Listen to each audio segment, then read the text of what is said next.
Welcome to Voices of Endpoint. Really excited to have you. Why don't you tell me your journey before you came to Endpoint and what led you to get to Endpoint?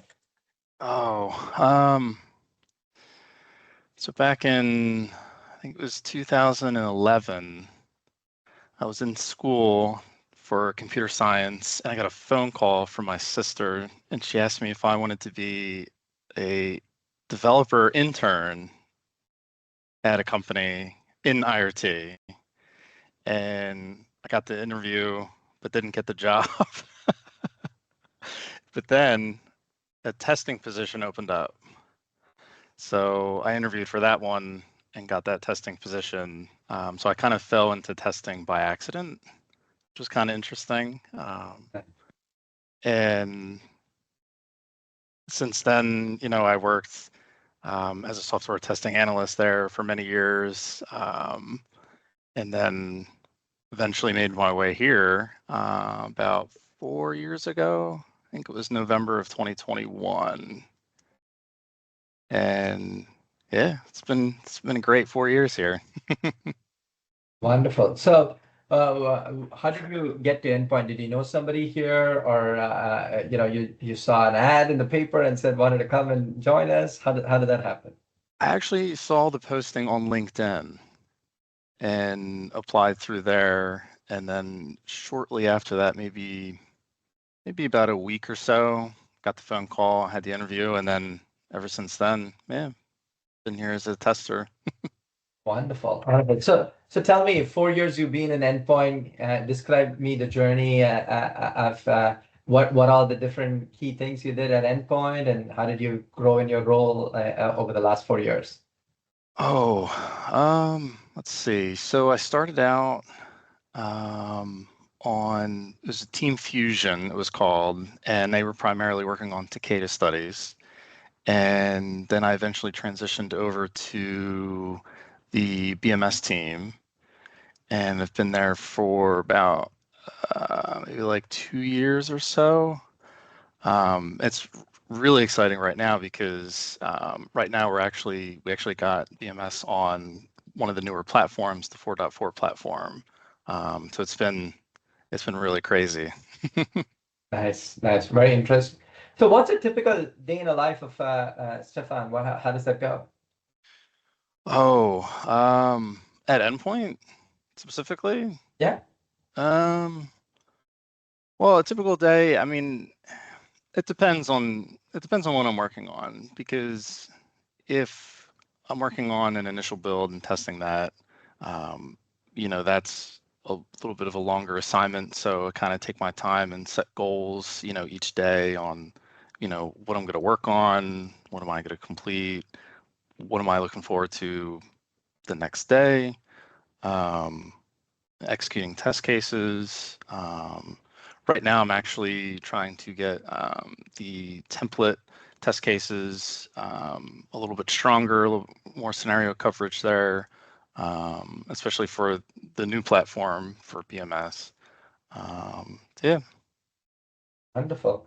And as you've seen, there's been quite a lot of tools coming in creating test scenarios and test cases. How are Oh, yeah. you looking at these different tools and adopting it? What is being your tooling journey?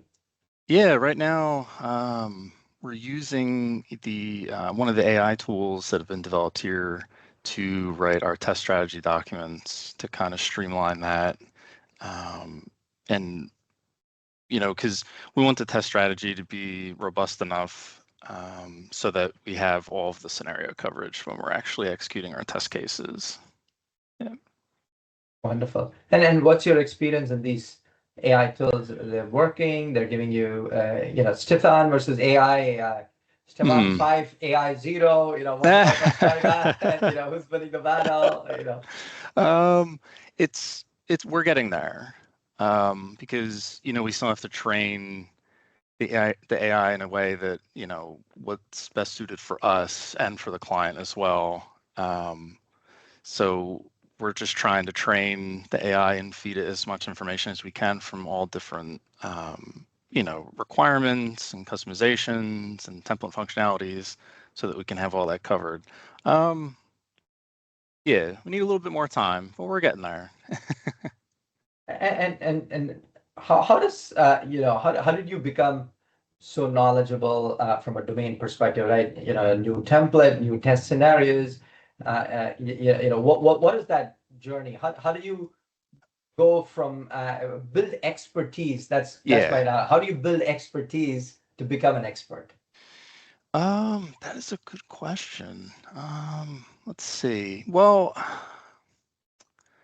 I've always thought that you need to have a good foundation for everything. Even if you're building a house, you need to have a good foundation.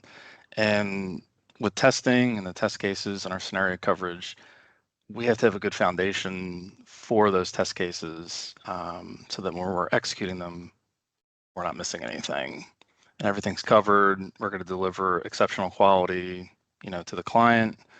Um, and yeah. And do you take any courses on testing, and how do you keep yourself sharp with what's going on in the marketplace, with so many things going on? Are there template forums you look at? Are there testing forums you go to? Are there collaborations which you do? Mhm. I actually just like to dive right in, internally to, where are the test cases. I read the SOPs, the working instructions. I look at, okay, so we have this test case. How can we, make it better so that it's easy to understand? Anyone, even if you didn't really have much testing background, could someone, figure out how to execute that test case? Those are sorts of things. Wonderful. And as you start to go down this expertise journey, how do you bring other team members down this journey? So if, let's say, I were to join your team, how would Yeah. you make me go down that expertise journey? um, I've done a good share, a good portion of of training and mentoring. Um, I would say to kind of read through, or actually, I would probably take an example that's already been executed. A test case that's already been executed and kind of show, these are the steps that we take to, actually execute the scenario, take the evidence. This is how we, organize everything and make sure that everything is covered. Um, there'll also be like training videos, maybe like previous recordings, or even like PowerPoint slides with examples of different things on how, the testing validation works, kind of from start to finish. Where does it fall in like the SDLC process, and go from there. Perfect. What does Stefan do outside of work?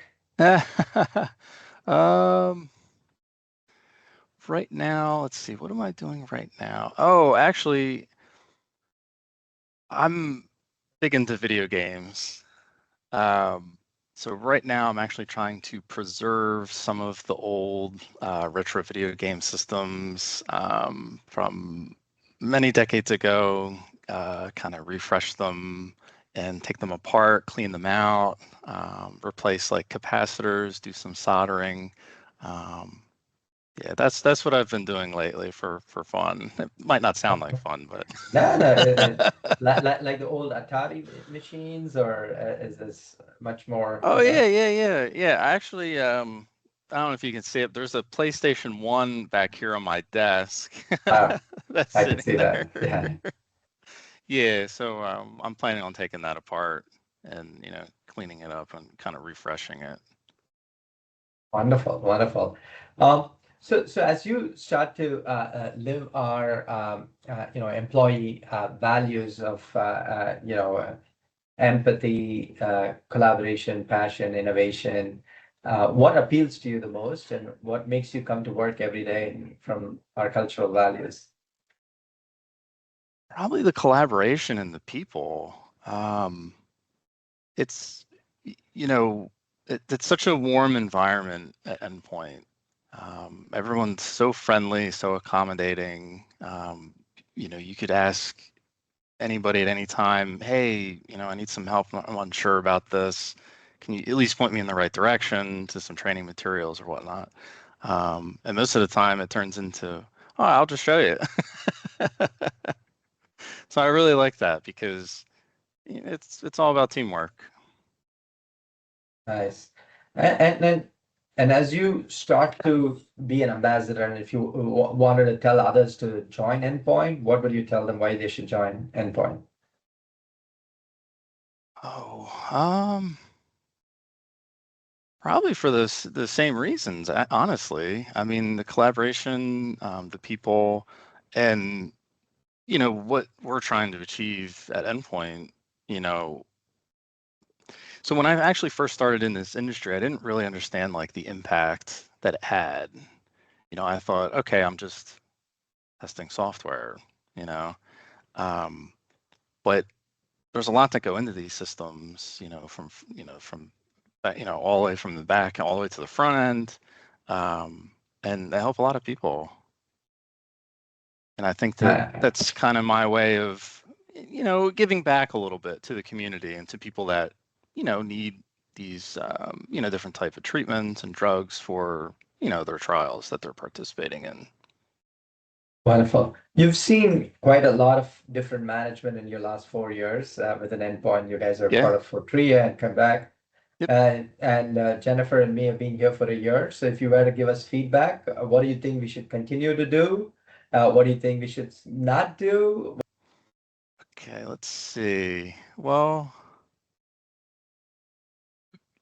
it's been very transparent, over since you've joined. And I think if we keep that up and keep the transparency going and keep everybody in the know of, what direction we're moving in, whether that be, with, AI or automation or just, the things that are going on in the industry,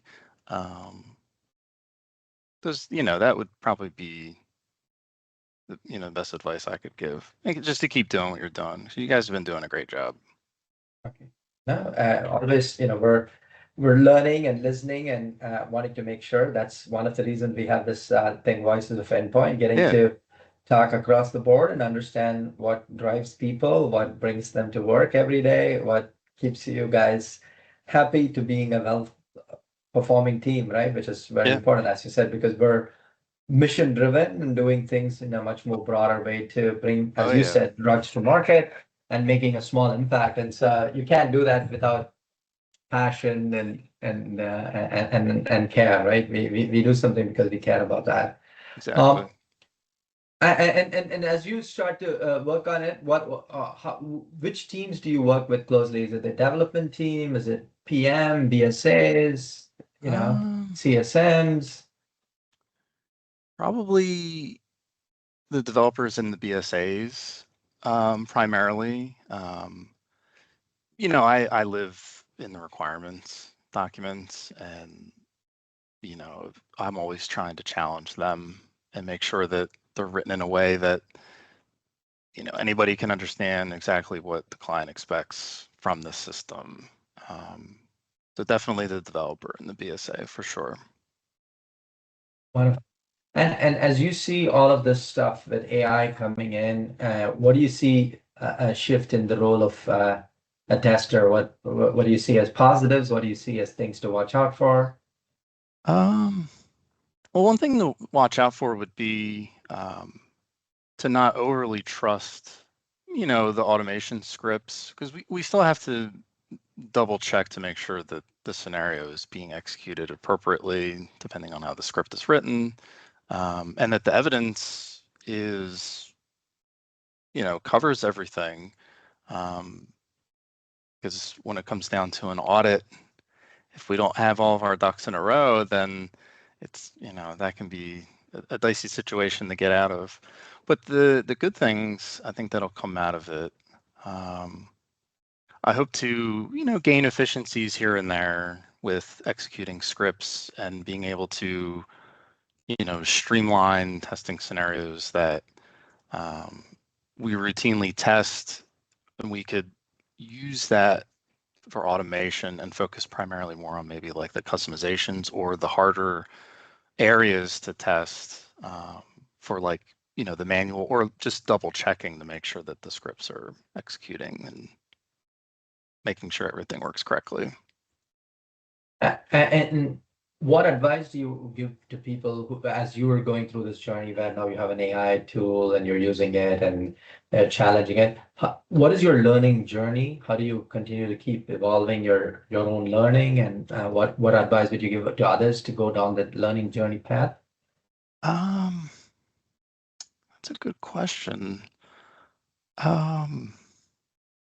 Probably to just keep kind of chipping away at the tool and training it the best you can, and giving and feeding it as much information as you can to kind of reach a sort of baseline, so that you don't have to, because then once it's trained, then we'll be able to use it and then review what's given to us and be like, okay, yes, that's good. This is exactly what we want.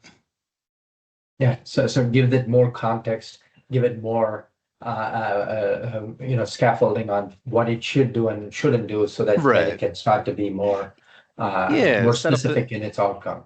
yeah. So have, kind of hone in on the parameters, or like the scope of, what needs to be outputted from it. Wonderful. Srivatsan, this has been a fantastic Voices of Endpoint. Really appreciate you being so candid and forthcoming with your Oh, ideas and thank you. thoughts, and really appreciate it. Thank you. Thank you very much.